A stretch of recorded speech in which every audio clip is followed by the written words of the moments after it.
Pa evo, gospodine Dušane Petroviću, dobrodošli, pre svega, dobar dan. Dobar dan. Ovo jeste vama dan, pretpostavljam. Kafa može? Kako da ne? Kako da ne, prava kafa i to, pazite, ženska kafa.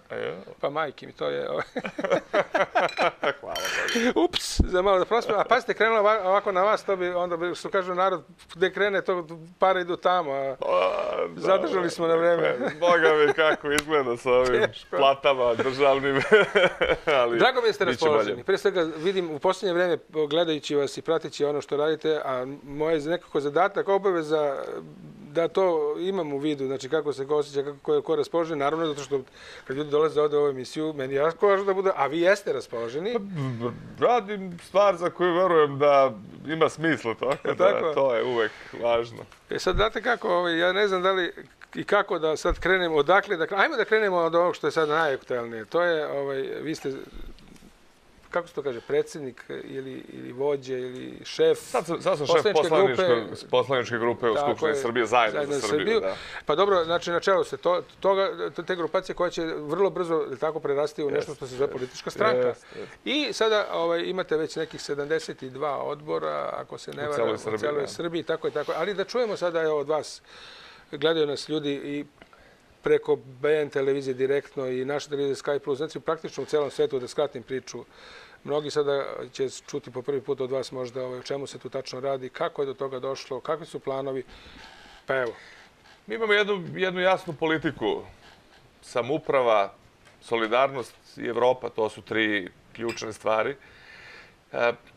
Moje uverenje i ljudi koji zajedno sa mnom se bave sada uobličavanjem jedne nove političke stranke jeste da Srbija ima jedan zadatak i mi kao država i kao politički sistem da pokušamo da rešimo, a to je kako da ogroman broj ljudi institucionalno da mu otvorimo svim tim ljudima priliku da mogu da odlučuju. Mi smo jedna jako centralizovana država, moć je institucionalno, dakle, bez obzira ko je na čelu vlade ili na čelu države, skoncentrisana u izvršnoj vlasti koja, evo, u Nemanjinoj ulici i koja tu ima ingerencije po sadašnjem ustavu, a to tako stoje stvari od 90. godine, da odlučuje manje više o svemu što je bitno. Ispostavlja se da to u životu ne postiže dobar rezultat. Zbog toga što mnoge važne stvari u životima ljudi širom naše zemlje ne mogu da dođu na dnevni red oni koji odlučuju, jer to prosto nije moguće. I to je u svim centralizovanim državama tako. I zbog toga je samouprava suštinska ideja koju mi imamo, koja u životu znači da u 10.000 naseljenih mesta u Srbiji, selima, gradovima, delovima gradova, mesnim zajednicama, kvartovima za koje mi predlažemo da se ustanove, kako ovde u Beogradu, tako u Novom Sadu, Kragujevcu, Leskovcu, mom Šapcu, 5, 6, 7.000 ljudi izabere svoje predstavnike koji onda odlučuju o nekakvom budžetu. Danas ti budžeti ne mogu da budu veliki, odnosno ne bi mogli da budu veliki, ali mogu da budu sasvim dovoljni da bi ljudi mogli da iskažu šta je to njima najbitnije i najvažnije, kako njima izgledaju mesta u kojima žive, šta bi prvo radili, da li u selu nekakav atarski put ili bi okrečili školu ili ambulantu. Moraju da odrede šta im je važno. Pa ne može ministar prosvete da zna bolje koju školu treba krečiti od nekoga ko živi u kuršumlijskom selu, u Kuršumliji ima 85 sela, a danas samo u 30-ak ima živih ljudi. Dakle, dati ljudima priliku da mogu da kažu šta je najbitnije i najvažnije, da bi mogli da odluče, moraju o nečemu da odlučuju. U javnom životu odlučuje se ili o novcu, ili o primjeni sile. Naše uverenje je da o sili treba da odluče oni koje svi građani Srbije izaberu na nekim parlamentarnim izborima, pa vlada, naravno, koja ima većinu, da odlučuje o tome kako je ustrojena unutrašnji poslovi, dakle policija, vojska, spoljni poslovi, da Narodna banka odlučuje, naravno, o monetarnoj politici, o sudovima i tužilaštvima takođe, o bezbednosti, kao i svaka država u svetu, da sve drugo treba da bude stvari. To su neke 3 regije, ako sam dobro shvatio. Tako da ne, dakle, tih 10.000 naseljenih mesta po prirodi stvari će biti organizovani u gradovi i opštine. Mislimo da treba da bude više opština nego što ima danas. U Srbiji je pre Ustava od 63. godine bilo nekoliko stotina opština i to je nasleđe koje je u stvari ostalo iz političkih borbi koje su tadašnji radikali sa Pašićem na čelu vodili sa Obrenovićima u jednom trenutku, tamo negde 80. godina 19. veka smo mi dobili jedno ustrojstvo koje je funkcionisalo sve do sredine 60. godina, kada smo došli do ovoga da imamo ovih 167 ili 170 opština na teritoriji Srbije. Nema razloga da se ne vrati veći broj opština koje bi imali nadležnosti, da one naravno takođe budu organizovane u gradove ili u više celine tamo gde je to potrebno. Život treba da ide prirodnim tokom i prirodnim putem. Dakle, uverenje moje je da najviši oblik samouprave treba da budu regioni. U Srbiji je prirodno da ih bude 3. Jedan je Vojvodina, drugi je Beograd, da se ja danas ovde razgovaramo, a treći je preostali deo Srbije. To je način da se uspostavi ozbiljna politička ravnoteža. U tim regionima treba da se odlučuje o ekonomskoj politici, o zdravstvu, prosveti, kulturi, sportu, svemu onome što predstavlja život i to je onda način da mi mnogo efikasnije svoj ekonomski život pomeramo i da dajemo odgovor na ekonomska pitanja, jer evo, jedna vlada, druga vlada, treća vlada, gde god se okrenete, posle 12 ili 15 meseci ljudi se nađu na prugama, na mostovima, protestuju, ne možemo. A naravno. Evo gledamo danas, vidite šta kaže. Kragujevčani prete kontrablokadom. Sad narod sam se nekako sučeljeva sam sa sobom. Ovi psiholozi i psihijatri deja vu. Dakle, sve su to viđene stvari. Od Đinđićeve vlade, u Miloševićevo doba su druga vremena bile i imali smo druge teme i vođeni su ratovi, ali u vreme kad je Vojislav Koštunica bio neko ko odlučuje ovde, vlade Borisa Tadića, evo sad opet dođosmo, nekako dolazimo na iste tačke, što znači da mi ne uspevamo da nađemo odgovore za suštinske pitanja. Imam dva pitanja na koje očekujem odgovore, koje se nameću same po sebi iz ove vaše priče, ali pre toga naravno poštujemo naše gledalce, oni se uključuju, javljaju se, evo ja još nisam stigao ni kada da kažem broj telefona, već se javljaju, me je drago zbog toga. A da čujemo sad ko se javlja i da li imate neko pitanje za naše goste. Dobar dan, gospodine Pavloviću, gospodine Petroviću. Dobar dan. Imam pitanje za gospodina Petrovića. Molim vas, dva u stvari pitanja. Prvo je, sada kada se rešimo SPS-a i Slobodana Miloševića, nakon koliko godina će nama naši prijatelji evropski pomoći da mi ove fabrike koje su oronule, da ne zarastu u korov, da se stare mašine zamijene novim mašinama i da proizvodnja, produktivnost se poveća. I drugo je, gde vam je region Metohija i region Kosova, u koji od regiona spadaju ili ste vi to otpisali? Hvala vam i prijatno. Ajde prvo ovo drugo. Dobro, u redu je. Hoćete od drugog? Da, od drugog, zato što je to drugo prosto državna stvar i nema tu šta. Naravno, Kosovo i Metohija, region koji ne može ni na bilo koji način se isto urediti kao ona teritorija gde država Srbija ima efektivnu kontrolu. Mi, dakle, imamo svoju policiju u Bujanovcu i u Preševu, nažalost, nemamo u Prizrenu svoju policiju. Imaćemo nekakve organe na severu Kosova i u enklavama i posle ovih izbora će se to, koji će u nedelju da budu konstituisati. Dakle, Kosovo i Metohija su deo Srbije i to je stanovište svakoga ko u ovoj zemlji živi, ali oni će biti uređeni onako kako to u ovom trenutku je negde briselski sporazum naznačio, vidjet ćemo kako će dalje ići pregovori. Nije dobro da mi ne rešavamo svoje probleme tamo gde možemo, čekajući da se reše stvari tamo gde nismo mi jedini koji odlučuju. Krenuli smo u jednom pravcu, uspostavljeno je saglasje u Srbiji, osim jedne značajne stranke, to je stranka Vojislava Koštunice, Demokratska stranka Srbije. Svi drugi smo rekli ovo je najmanje loše, imamo konsenzus, ali ajde sada se bavimo životom u Subotici i u Preševu i u Zaječaru i u Zrenjaninu i na Vračaru i gde god moramo da rešimo svoje probleme, rešavat ćemo naravno Kosovo i borit ćemo se za to. Nemojte još da krenete na odgovor na prvo pitanje dok ne kažemo sada dok smo kod Kosova vaš savjet, vaše razmišljanje o svemu tome. Mnogi su tamo još uvijek u dilemi da li glasati, da li ne glasati, da li izaći na izbor ili ne. Šta vi kažete? Pozivam, evo, koristim ovu priliku i hvala vam i na ovom šlagvortu. Pozivam sve koji imaju pravo glasa da izađu u nedelju na izbore na Kosovo i Metohiji. To je način kako mi da sačuvamo svoj uticaj, da sačuvamo svoju političku snagu, da dođemo do prilike da institucionalno utičemo na to šta će se dešavati na Kosovu. Da ljudi koji žive tamo gde smo u većini, dođu u priliku da mogu da postave prvo svog gradonačelnika, birajući ga, da onda preko tih skupština koje će biti izabrani gradonačelnika, da se oni udruže u jednu zajednicu opština, mogu da utiču na to ko će da bude šef policije, kako će se birati sudije, kako će se birati tužioci, kako će se birati direktori bolnica, direktori škola. Imamo veliku priliku i stoga, što više ljudi izađe, toliko će imati veću priliku da utičemo na to kako se u Prištini donose odluke. I mi samo možemo da odlučimo o tome da li uopšte dižemo ruke od svega toga i kažemo da je prema nama istorija nepravedna ili Svevišnji da nije pravičan ili da kažemo ajde da se borimo i da uradimo ono što možemo. Treba biti pamet. Treba biti mudar i treba učiniti sve što možemo da za sebe napravimo najbolju stvar. Neko se javlja, ali nismo još zaboravili odgovor na prvo pitanje.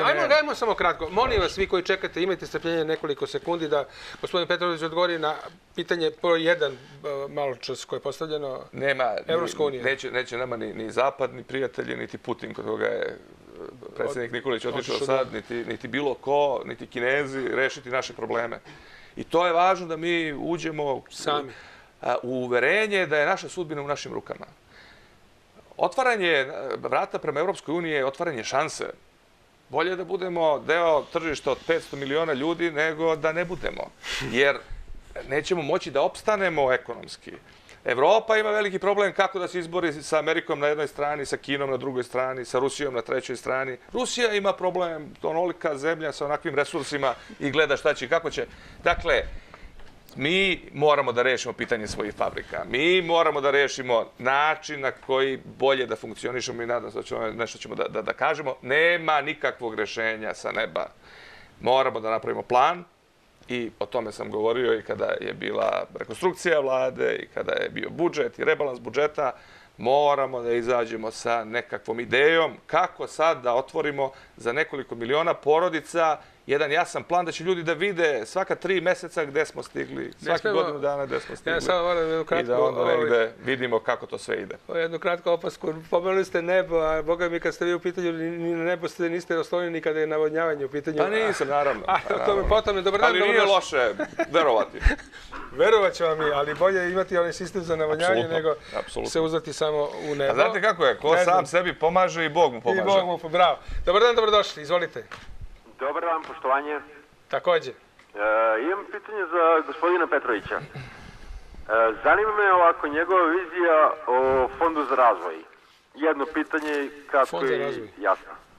Jedno pitanje? Da. Vi ste tolerantni. Mora da se menja. Parlamentarni. Mora da se menja, zato što prosto ovakav kakav je Fond za razvoj nije dao svoje, nije dao dobre promene u životu i tu nema tu šta.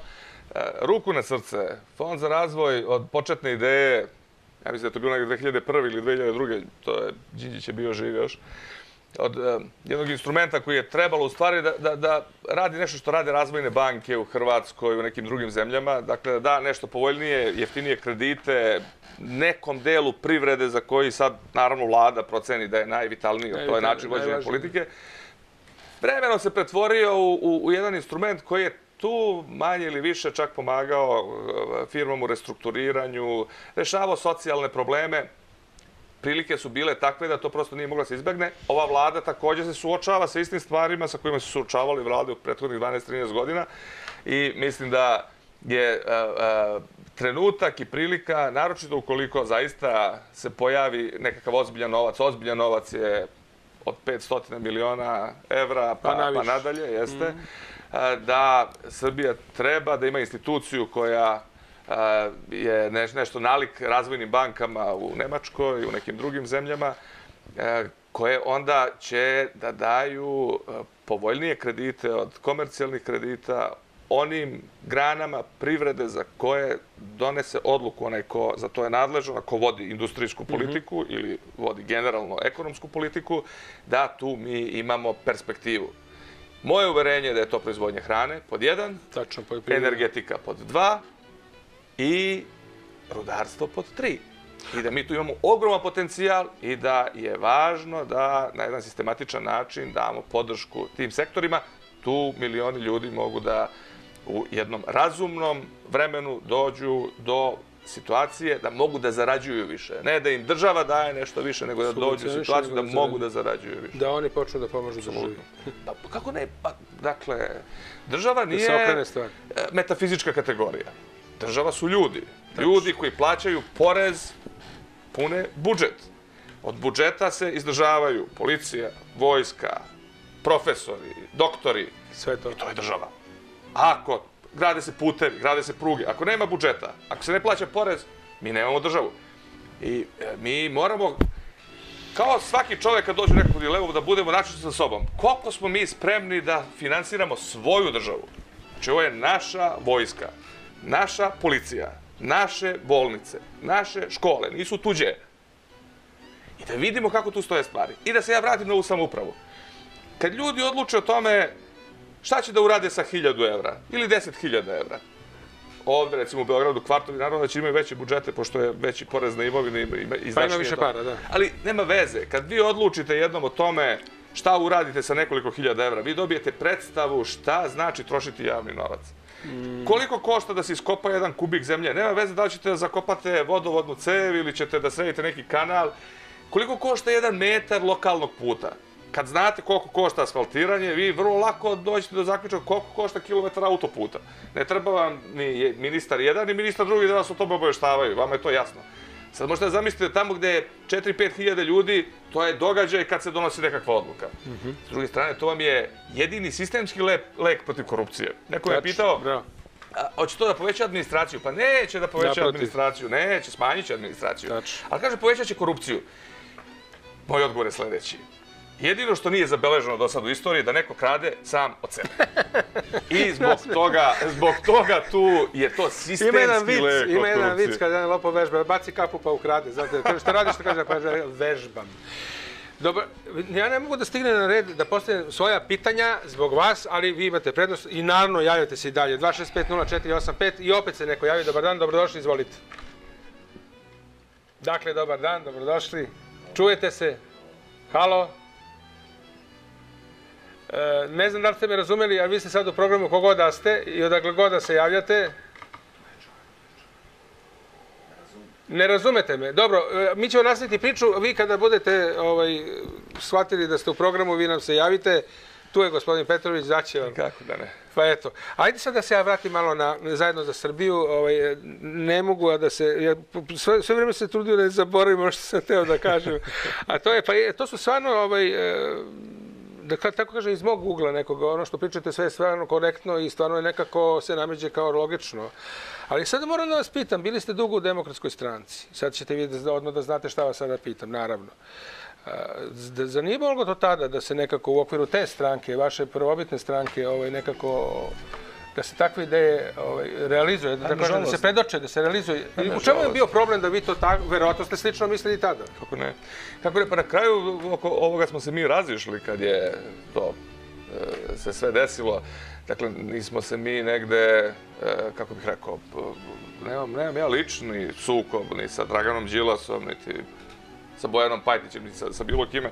Mi smo došli do jedne tačke gde više nismo politički mogli da se usaglasimo. Ovo što govorim ovde vama, ja sam to rekao na jednom glavnom odboru tamo negde u oktobru ili novembru mesecu Demokratske stranke. Oni su rekli da to njima nije prioritet, nije važno. I tu smo negde se razišli. Naravno, razumijem ja što vi mene pitate kako je to izgledalo u godinama koje su bile iza. Tako je. Imali smo... Postoje neke stvari koje vi ne vidite u strankama. Kao što sad ne može sve da se vidi šta se dešava u Srpskoj naprednoj stranci, u Socijalističkoj partiji Srbije, gde god. Svugde postoji jedan jak i ozbiljan politički život. Novinarima naravno su najinteresantniji sukobi, ko je protiv koga, ko kome šta radi, zato što to prosto je prirodno i to je ljudski. To se prode, to je već roba. Ali, suštinski gledajući, nije moguće da vi, kao što u porodici, morate da o različitim stvarima vodite debatu, pa i svađate se, pa tako i u političkim strankama, vi vodite borbu o različitim stvarima.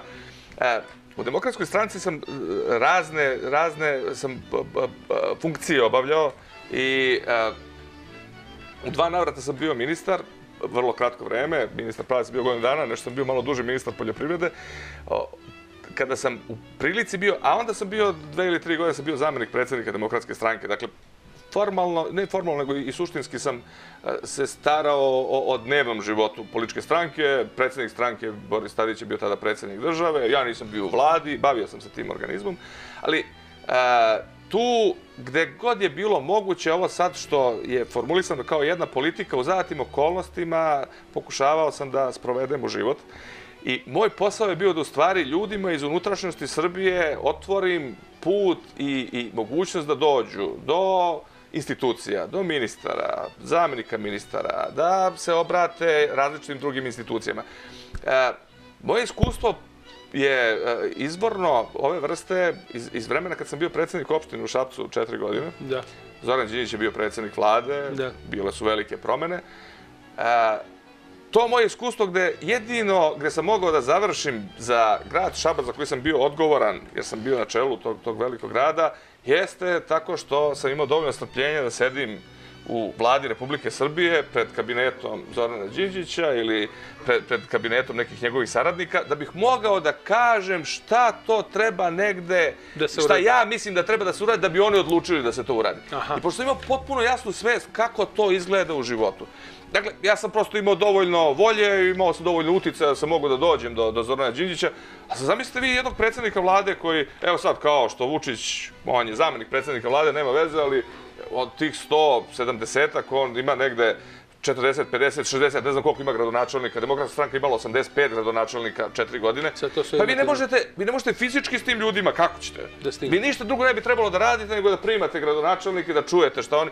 A oni nemaju novac, nemaju instrumente, nemaju nikakav instrument institucionalni da bi mogli da negde guraju život tamo gde oni misle da treba, zbog toga što su njih građani izabrali da se time bave. Pošto gradovi i opštine nemaju instrumente za ekonomske podsticaje, regioni, Srbija je jedna asimetrična zemlja gde Vojvodina ima neke institucije, Beograd ima institucije, a imate 2/3 teritorije, polovinu stanovništva, to je Srbija ispod Save i Dunava, koji su potpuno bespomoćni. Pa zamislite vi jedan Čačak, Užice, Požarevac. Nemate vi, kako je sad Požarevac sam sebi da obezbedi nekakav ekonomski prosperitet? Dakle, imao sam vrlo ozbiljan uticaj i imao sam, dosta sam radio odgovorne stvari. Ja nisam uspeo nikoga u Srbiji da ubedim kako je potrebno da se napravi jedan deo autoputa između Rume i Šapca, to je 29 km. Samo. U Šapcu je najveća industrijska zona na Balkanu, dakle ne u Srbiji. Ima 600 hektara zemljišta u vlasništvu grada Šapca, koje je potpuno infrastrukturno opremljeno. I treba da dođe autoput, jer investitor vama, kad prođe 30 km između Rume i Šapca, puta gdje ja svaki dan idem, dakle došao sam ovde kod vas u emisiju, oni, kako da vam kažem, steknu jedno uverenje da tu nije mesto gde treba da ulože svoj novac. Zato što je loš put. Dakle, ali to što je sa Šapcem, tako je sa Požarevcem, tako je sa Prokupljem, tako je sa svim ovim gradovima koji su uz Koridor 10. A sad zamislite kako izgleda tamo gde nisu uz Koridor 10. Kako izgleda u Negotinu, kako to izgleda u Zaječaru. Pa kad pređete ovde, odete prema Zrenjaninu, vi takođe imate jednu magistralu koja deluje dosta problematično. Dakle, izlazio sam prekjuče iz Beograda prema Zrenjaninu 45 minuta. Svugde tu neki investitori idu i gledaju po Srbiji šta se dešava. Nema nijednog razloga da ljudima koji dobiju na izborima podršku građana ne bude institucionalno dato mogućnost da vode politiku.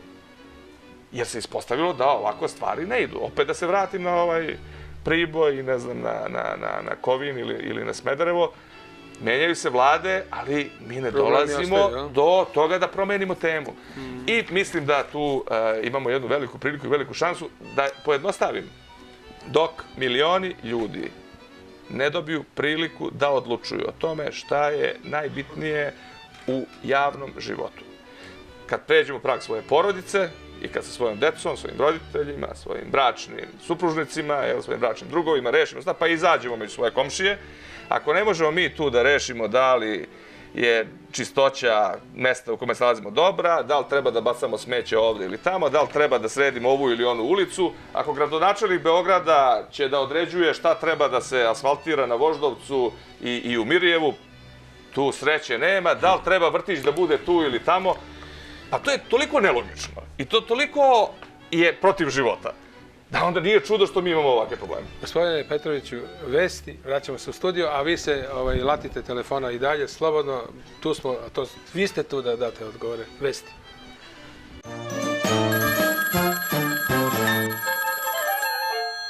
Imamo projekte. Zapričali smo se. Ali, Bože moj, mislim, eto vidite, ovde se pršta. Ali ništa niste propustili, verujte mi, ako jeste nešto, mi ćemo da ponovimo. Tako, hoćete, jel? 2650485, javljajte se. I sad jedno malo pravilo u ovom javljanju, pošto vas ima puno i čujemo iz režije da su se malo zagušili pri tom javljanju. Ovako, već se neko javlja, ali samo da kažem da imajte strpljenja.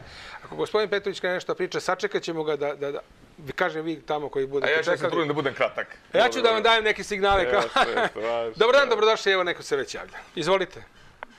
Halo, dobar dan. Dobar dan, u programu ste, izvolite. Đorđe Nedeljković, džamba ovde kraj telefona i Šapsu zovem i hteo sam da pozdravim gospodina Dušana Petrovića i da mu se zahvalim za sve što je uradio u ovom gradu, jer to je najbolji gradonačelnik Šapca od postanka do danas, verujte mi. Znači, ja živim u ovom gradu 50 i nešto godina i znam dobro kakav je Šabac bio pre nego što je bio Dušan Petrović gradonačelnik ovog grada i želeo bih da kažem još da kad bi svi bili posvećeni kao što je taj čovjek posvećen svom poslu, mislim da bi ova država cvetala, da ne bi bila ovaka kakva je. I ja mu želim sve najbolje i želim da jednog dana preuzme i da bude on predsjednik vlade u ovoj zemlji i onda ćemo vidjeti kako će biti. Hvala lepo i samo napred. Sve najbolje. Ništa to bez dobre i jasne podrške. Jesam, zato što čovjek onako se zapanji kad se ovako nešto kaže. Gleda narod pa komentariš. Uspeli smo napravimo dobar jedan savjet sa građanima u Šapcu. Pričate o periodu kad ste bili gradonačelnik, ili tako? Jeste. I dugo vremena, dakle, ja sam bio 4 godine, sam bio predsjednik opštine, posle toga je Miloš Milošević postao gradonačelnik Šapca 2004. Evo danas je 2013. još uvek je gradonačelnik i na nekim temeljima koje smo zajedno tamo u tih 3-4 godine postavili, idu te stvari. Menjaju se vremena, menjaju se teškoće i te jednačine koje moramo da rešavamo, ali uspevamo da nekako guramo uz dosta muka koje moramo da rešimo i dosta nerazumevanja vlada u koje su bile naše, gde su ministri bili, stranke gde smo mi bili, ali sve je to život. Ajde sad ovako. I verujem da ako dobro gurate tamo u stvar za koju verujete, da to negdje na kraju mora da uspe. I sve je u volji. Ajde sad ovako. Dakle, ova vlada, ako ste rekli vlade koje su bile naše, ova sad vlada... Da, pa opozicija smo. Nekako nije vaša, je li tako? Ali hajde sada da se podsjetimo, molim režiju, pazite, to je ono što piše Skupština. Nemojte sada da mi pustite nešto drugo. Skupština, dakle, gospodin Petrović u Skupštini, to je onaj trenutak noć, ona kada je iscrpljujuća noć. Kad je konstituisana vlada. Vi ste tada imali neku poruku, odnosno par poruka za tu novu vladu. Ajde da čujemo i da li danas to isto mislite, ali naravno prvo da pogledamo taj prilog sa tonom. Neće vam biti lako, gospodine Dačiću. Biće vam teško zbog mnogo razloga. Imate tešku vladu. U toj teškoj vladi borit ćete se za liderstvo sa Aleksandrom Vučićem zbog toga što on ima više poslanika nego vi. Što će samo po sebi stvoriti jednu značajnu jednačinu koju morate da rešite. Sa druge strane, neće vam biti lako zbog predizbornih obećanja koja su davale članice koalicije i o nekim od tim pitanjima ću ja da govorim ovde zbog toga što mislim da je važno da bar postavimo pitanja ako ne možemo da dobijemo odgovore iz ovog ekspozea. Iskreno govoreći, moram vam, dame i gospodo, reći da se ponosim kad pročitam ovde da parlamentarna većina koju čine stranke koje su se odlučile da naprave koalicioni sporazum, kaže da je ispunjavanje uslova za prijem Srbije u Evropsku uniju treba smatrati delanjem od opšte civilizacijskog napretka za našu zemlju. Vlada, a to vi svi vrlo dobro znate i vi naročito gospodine Dačiću, je ta koja utvrđuje i vodi politiku. Predsednik Republike ima svoje ustavna ovlašćenja i mislim da je svojim izjavama jasno stavio do znanja da će učestvovati u ovom procesu. Na vama su te teške odluke. Preuzeli ste ogromnu odgovornost i siguran sam da ćemo i u ovom parlamentu diskutovati o tome šta će sve Vlada Republike Srbije o ovoj stvari činiti, a mnogi poslanici ovde su danas govorili čak i o nekim konkretnim stvarima koje će biti predmet tih teških odluka u toku ove jeseni. Sve ovo što svaka vlast i svaka vlada u Srbiji mora da čini se dešava u jednom teškom ekonomskom vremenu, ne u Srbiji, već u celom svetu i u celoj Evropi. Demokratska stranka je cenu upravljanja Srbijom u ovim teškim vremenima platila na ovim izborima, što neće ništa promeniti na stvari da će novoj vladi biti dramatično teško kada je u pitanju ekonomija. Demokratska stranka će vam biti snažna opozicija. Mi znamo šta je država, nismo zlonamerni, nećemo vas štedeti. Mi želimo da građanima naše zemlje bude bolje, ali ne može država otvoriti prostor da umesto građana nešto radi. Možemo da svi zajedno pomognemo da stvorimo bolje uslove. U teškim okolnostima imaćete veoma, veoma teške i mislim čak istorijski teške odluke da donosite. Mi smatramo da u takvim vremenima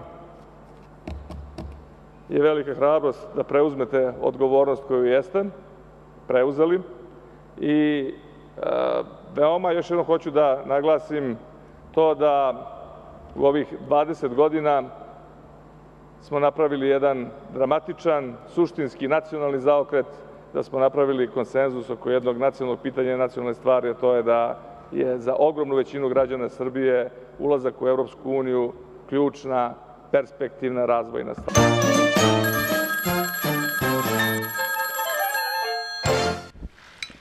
Eto, kako vi sad gledate na to? To je bilo pre godinu i po dana otprilike.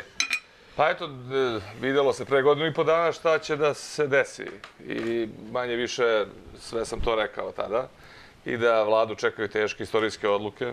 I vlada je potpisala Briselski sporazum. Sad, i to kao da je bilo pre 10 godina kad samo vidite šta je u ovoj... Vidite kako je izgleda. 2013. Ovo je 2012. godina. Kad je to bilo konstituisanje vlade? Pa nedavno. Negde ta jul ili avgust mesec. Praktično. Dakle, sve se u Srbiji zna. I nemamo mi tu nikakvu dilemu kakve mi imamo muke i nevolje da rešimo. I tada sam vrlo dobronamerno, sa punom svešću koliko je teško donositi odluke i kako je teško pomerati stvari u Srbiji. Godinu dana pre toga sam ministar poljoprivrede bio i promenio sam, ponosan sam na to što sam uradio. Dakle, evo samo kratko, ušao sam u Ministarstvo poljoprivrede, 85.000 porodica u Srbiji je dobijalo subvencije od države, potporu, pomoć za razvoj poljoprivrede. Posle godinu dana 240.000 porodica. Da bi se to desilo, 2 puta su bili veliki protesti. Prve te proteste velike je jedan deo Demokratske stranke u kojoj sam tada se nalazio podržavao, zato što su smatrali da se to kosi sa interesima građana Vojvodine.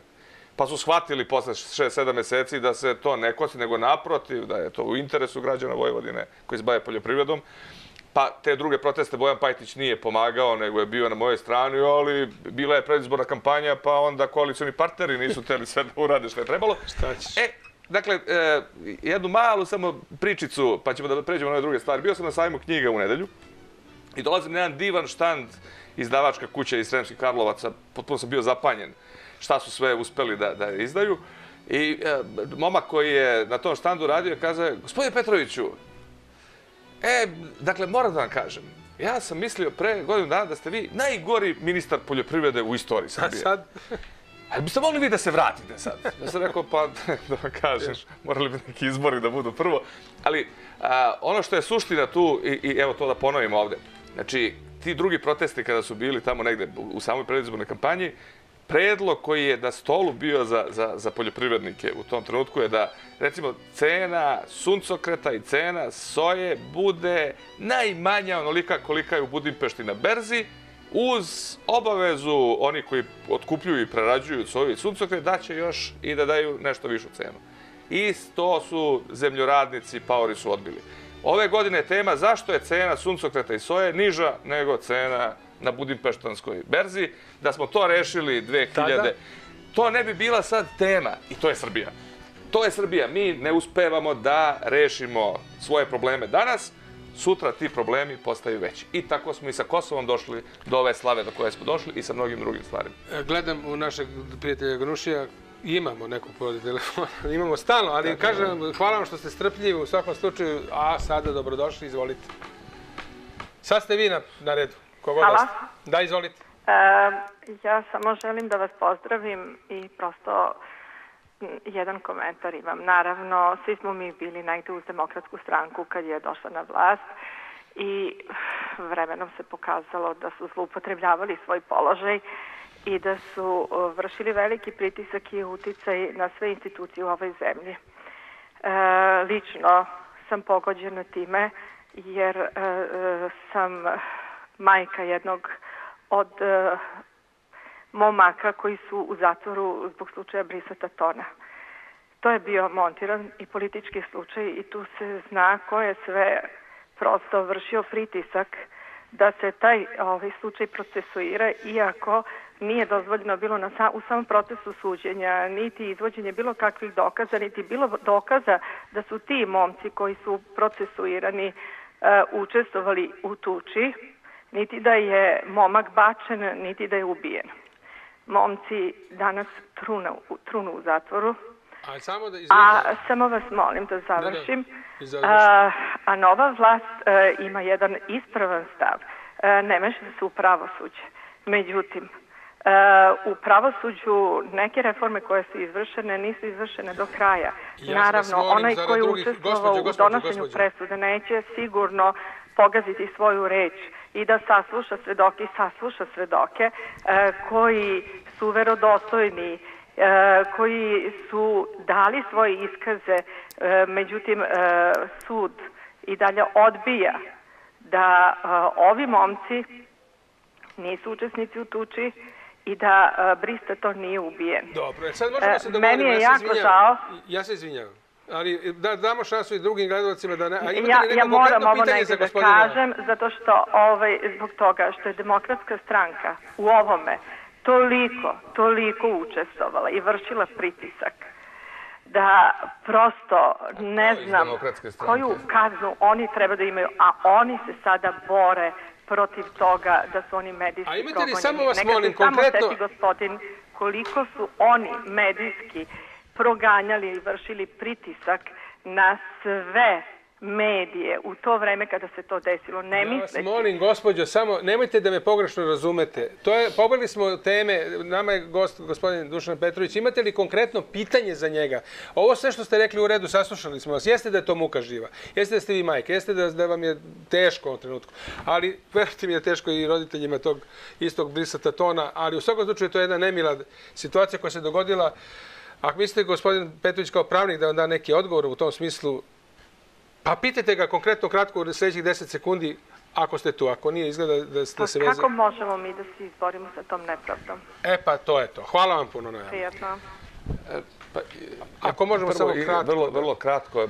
Naravno, ljudi koji imaju jako ozbiljne probleme, kada vas jedna nesreća i tragedija zadesi u životu, onda čine sve što mogu da svojim najbližima pomognu, deci, naravno. Mislim da je jako dobro i da imate jedno zdravo rasuđivanje o svemu onome što vam vaši branioci kažu. Nemojte sve zdravo za gotovo uzimati. Ja sam advokat po profesiji, to sam radio sam to do 2000. godine. Ponekad advokati kada ne uspeju da urade sve baš što vam obećaju, onda nalaze nekakve spoljne sile koje utiču. Naslušao sam se toga veoma mnogo. Jeste, da. I dobro je da se mi u Srbiji nađemo u jednoj situaciji gde će sudovi uspeti da imaju autoritet, da ono što presude nekako postane nesporna stvar. Trebalo bi nam vjerojatno 3 ovakve emisije vaše da bismo reformi pravosuđa pričali o svemu tome. Ali nećemo sada. Ja sam bio ministar poljoprivrede. I jeste, i Boga mi... Bio sam ministar pravde kad je to bilo malo drugčije i to je bila vlada sa Vojislavom Koštunicom i nisam u svemu tome neposredno učestvovao. Ali mislim da i kada se sad izlazeći iz slučaja, to zaista ne znam šta se dešavalo u procesu, osim što sam čitao u novinama kao i svi drugi. Generalno gledajući, reforma pravosuđa će biti jedna velika tema i u godinama koje dolaze. Evo sad, ono što sam pričao u Skupštini, generalno sad vam kažem kako će to izgledati ovde. Kao prorok. Mi ćemo, pa kakav prorok, to se vidi sve. Ne treba vam nikakva naročita sposobnost. Dakle, u ovoj zemlji sudovi tužilaštva moraju se ustrojiti tako da budu funkcionalni, da budu sposobni, da svoj posao je da tamo gdje ljudi ne mogu sami da reše šta treba reši država umjesto njih, da oni koji krše zakon budu kažnjeni ili da se utvrdi da nisu krivi. I neće to biti lak proces, ali hoću da kažem da sve ono što se dešavalo proteklih godina, mislim da kako bude vreme prolazilo, neće baš u takvom svetlu kako je to izgledalo pre godinu dana da se pojavi. Treba budemo objektivni da vidimo šta je bilo dobro u reformi pravosuđa i šta nije bilo dobro u reformi pravosuđa, da bismo što pre rešili. Da ne bude kao sa ovom sojom i suncokretom. Da kažemo, evo, nećemo sad da imamo berzansku cenu u Budimpešti zato što ćemo nešto više, a da onda iduće godine ne znamo šta ćemo sa sobom da radimo i da budemo u jednom potpunom kockarskom maniru da ne možemo da predvidimo svoju budućnost. Nemamo i prostora više za kocku, ali imamo prostora za nekog kako se javlja. Molim vas samo ovako, hajde samo pitanje kratko da bismo stigli da na sve odgovorimo. Pre svega poštujemo vaše javljanje. Ko se javlja, odakle se javljate i kako je pitanje? Halo, dobar dan, da li se čujemo? Sad vas ne čujemo, jedva se čujete, a možemo to nekako da... Dobar dan. Dobar dan, izvolite. Što kažu...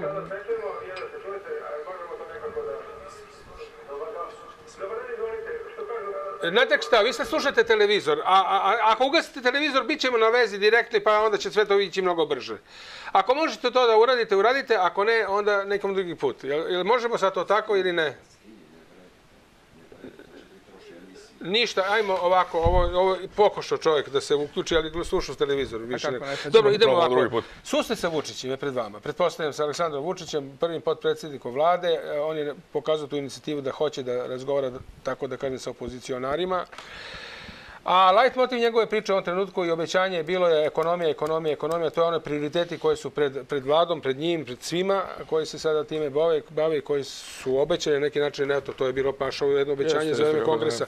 Dobro, u redu. Šta vi sad kažete? Ekonomija, a šta kaže gospodin Petrović? Dakle, pre svega, potpuno sam spreman da razgovaram i sa svim ljudima koji vode opozicione stranke, kao naravno i sa ljudima koji vode vladu. I nemate vi od ozbiljne debate nikakav bolji instrument da vidite šta možete da uradite. Sučeljavanja ideja i stava. Kao i svi, naravno, kako da ne. I da kažemo šta mislimo, da mnogo smo vremena svi proveli baveći se različitim javnim poslovima. Ne može to da šteti nikako. Da vas pitam, izvinite prije što krenete, samo da li mislite, pošto ste rekli ono što će biti zajedno za Srbiju, light motiv te priče, rekli ste regioni, decentralizacija, samouprava, tako da. Koliko, ajde da to sad malo što kažu vas usmerimo u odgovor, koliko mislite da će to Vučić razumeti? Vidjet ćemo. Dakle, nije samo stvar u tome, sigurno sad da će da razume potpuno, nego je pitanje koliko se uklapa u njegovu politiku i kako će on tu da svoje prioritete postavi. Na kraju on je čovek koji sada ima ogromnu odgovornost i ima celu sliku.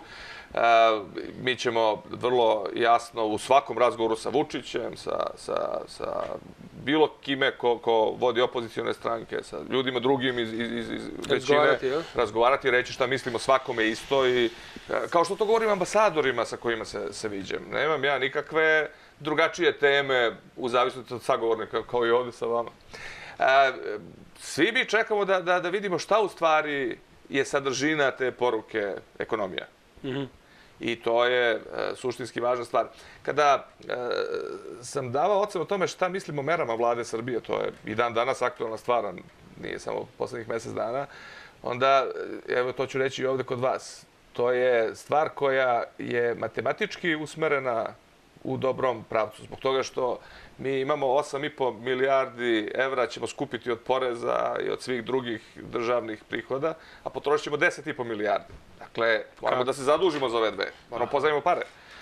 To pozajmljivanje para mora da se smanji u jednom trenutku da dođe na to što je neki standard koji je 2 ili 3%. Znači, moramo da smanjimo potrošnju para. Ali otvori se pitanje da li je to dovoljno?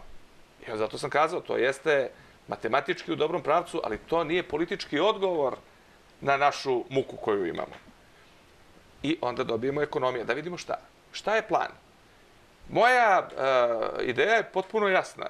I to, ne znam da li sam vam rekao danas, ali ću ponoviti iako jesam. Proizvodnja hrane.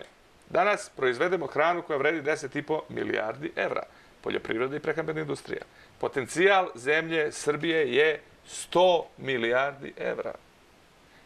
Naš društveni proizvod prošle godine je bio 33 milijarde evra. Dakle, mi u proizvodnji hrane imamo prostor da utrostručimo. A u ovom bruto društvenom proizvodu je i Fiat, i sve usluge koje damo, i železara u Smederevu koja radi i ne radi, i sve što, evo ovo vi što imate prihod sa ove televizije, dakle sve to ulazi u taj bruto društveni proizvod. Ne možemo mi doći sa 10 na 100 za godinu dana, niti za 3 godine. Ali možemo da napravimo red mera i koraka, red odluka koje ne može niko drugi osim države da preduzme, da bismo krenuli u povećanje toga. Navodnjavanje prvo. 3 puta pitam Vladu Republike Srbije da li pravite projekte za navodnjavanje. Srbija danas ima 200.000 hektara zemljišta pod navodnjavanjem. Imamo 4,2 miliona hektara obradivih površina. 3,5%. Albanija ima 15%. Albanija je vele sila za Srbiju kad je navodnjavanje u pitanju. Elem, pitam ih. Za 100.000 hektara novih treba 350 miliona evra da se uradi. Tada nije bilo novca. Se ih pitao, ali imate 3 ili 4 miliona evra da nacrtate projekte. Da bi investitori mogli da, ili da bi se mogli naći pare? Pa ne možete, da biste kopali kanal za navodnjavanje i odvodnjavanje, mora da bude urađen projekat. Ćutanje je bilo. 2 ili 3 meseca posle toga, gospodin Vučić, kada je postalo dosta izgledao da može nekakav ozbiljan novac da dođe iz Ujedinjenih Arapskih Emirata, je rekao, mi možemo da obezbedimo novac, ali nemamo projekte. Pa zašto nemamo projekte? Za godinu dana, kako sam bio ministar poljoprivrede, nacrtano je sve što je moglo u tih 12 ili doduše malo manje, bilo je 9 meseci dok smo se organizovali, dat je nalog da se očiste svi kanali u Vojvodini. Ima 60.000 hektara u Vojvodini zemljišta pod navodnjavanjem. Ono što je sad operativno jeste urađena je Mačva, ne zato što sam ja iz Šapca, nego je to tako, pa ćemo pričati o nekim samo mi nastavite, samo da samo ne reći da napusti sada tu Mačvu, odnosno te termalne vode kao pokrivanje. Ovo je neka druga stvar, ali i termalni izbori su jako bitni. Znači, danas postoji projekat i završava se sve tehničke pripreme, mislim da to rade Srbija vode, za negde oko 11.000 hektara zemljišta pod navodnjavanjem. Gospodin Mlađan Dinkić je pre nekoliko dana bio u Šapcu i rekao je kako je on tu sposoban da završi taj projekat. Ja naravno pozdravljam gospodina Dinkića. A htio sam i to da vas pitam. Kako da vam kažem, pominjali ste regione. Pozdravljam ga da će da sprovede projekte koji su urađeni po nalogu u vreme dok sam bio ministar poljoprivrede. Evo sada, ove slike koje gledamo govore samo o tome, neka to bude samo toliko o tome, da Mačva cela leži na jednom termalnom bazenu, odnosno jezeru koje je negde na izvorištu oko 80 stepeni. Imaju problem ljudi kako da ohlade vodu, nekako da je ugreju. I to je samo jedna mala slika. Ovo je divna stvar, ali voda je dakle suština. Nema poljoprivrede, nema velike poljoprivrede bez vode. U šabačkom kraju, od Šapca prema Krupnju u Pocarini, ispostavilo se da su jako dobri su uslovi za gajanje jagoda. Pre 8 ili 9 godina negde oko 20 hektara jagoda je bilo. Zato što nije dovoljno vode, imaju problem s tim. Onda smo doneli odluku, ja što sam bio tad gradonačelnik, pa sad je to sve nastavljeno u ovih 10 godina, iskopano je, ja mislim, negde oko 100 bunara. Danas je 600 hektara pod jagodom. Na jagodi se zaradi ne manje od 10.000 evra po hektaru godišnje. 600 hektara jeste 10.000 porodica. Jeste 1000 porodica. Tih 1000 porodica manje ili više su ostvarili nekih 9 ili 10.000 evra dodatne zarade. 10.000 evra kad podelite s 12 meseci, to je 800 evra mesečno. Prosječna plata u Srbiji je 350 evra. Ja vama kažem, 2,5 miliona ljudi koji se bave proizvodnjom hrane mogu da uzdvostruče svoju zaradu za ne više od 5 godina ukoliko krenemo u jasan plan. Plan je navodnjavanje, da vratimo ljude koji su stručni, angažovano je bilo 1000, skoro 600 agronoma, savetodavaca, oni su bili u 300.000 porodica i uspeli su da uspostave komunikaciju između seljaka i vlade, zato što nema samouprave, pa smo morali negde da smislimo nekakvu komunikaciju. Jer ne možete da znate šta se dešava sa ljudima. Ne znate šta su njihove muke, ne znate šta su njihovi problemi. Ne znate kad su posejali, ne znate da li su posejali sa tavana ili su posejali deklarisano seme. Ne znate ko im je otkupio, taj ko je otkupio, da li je platio, nije platio, vi živite u mraku, a ministar ste. Ili ste predsjednik vlade ili ste prvi potpredsjednik vlade. Samouprava je način da se upali svetlo, dok to ne završimo, da nađemo mehanizme kako da saznamo šta se dešava u zemlji Srbiji. Da li se viđate sa gospodinom bivšim predsjednikom i stranke i države Tadićem? Videli smo se pre nekoliko nedelja. Reći ću nešto sam kazao i prošle nedelje. Moje uverenje je da bi bilo dobro da Boris Tadić više uzme učešća u ovim dnevno političkim zbivanjima.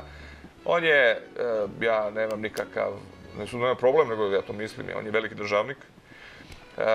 O njegovom dobu i o vremenu kad je bio čovjek koji je odlučivao o mnogim stvarima u zemlji, može da se vodi ovakva ili onakva polemika, ali suština na kraju, i ja verujem kad neko bude pisao istoriju ovog doba, će biti da je doba Borisa Tadića otvorilo prostor da se uspostavi konsenzus u Srbiji posle 200 godina, dakle od 804. godine, da se uspostavi konsenzus o tome da zemlja treba da ide na zapad. Da nije bilo perioda Borisa Tadića, tog saglasija ne bi bilo i to je velika stvar. Sa ogromnim iskustvom koje ima i sa... Nema škole gde to možete da naučite. Nema profesora koji tu može da vas naučite. Ako se vidite u 7 ili 8 godina sa ne znam koliko predsjednika država i predsjednika vlade, sa ljudima koji odlučuju o tome šta se dešava s ovim svetom, u Međunarodnom monetarnom fondu, u Svetskoj banci, gde god hoćete, sa velikim vojnim komandantima, to iskustvo je dragoceno. Premala je Srbija zemlja da se u njoj Boris Tadić ne bi bavio politikom. I da li može se dogodi, samo hipotetički, da zajedno u Srbiju krenete sa, recimo, Vukom Jeremićem, Srećkovićem, Tadićem? Sa Srđanom Srećkovićem mislim da ćemo u petak da formalno pravimo potpisivanje jednog sporazuma i on postaje formalno naš deo našeg tima. Sa Vukom Jeremićem nisam se vidio 2 ili 3 meseca. Moj utisak je da on ima nešto drugačije političke i profesionalne planove. Boris Tadić će sam donositi najbolje odluke o tome kako je najcelishodnije da se u buduće drži u javnom životu. Ja, evo, iskazujem svoj stav o svemu tome i čvrstu veru da bi bilo dobro da snažnije uđe u dnevnu politiku. Gospodine Petroviću, hvala što ste bili gost. Hvala vam na pozivu i kafa je odlična. Kafa je odlična, ali obećajte mi da ćete u neko dogledno vreme ponovo doći. Hoću i, dakle, da me slikate stalno šta govorim i kad dođem da vidimo kako stoje stvari. I još smo što spremili, nismo stigli, a jednostavno kratko je ovo vreme, sat vremena izgleda malo za ovu vrstu priče sa vama. A mislim da se lepo ispričali. A jeste vama bilo dobro? Meni je bilo odlično. I meni je bilo odlično. A vama? Vi ćete da nam da javite. Do sutra prijatno, hvala još jednom. Hvala vam.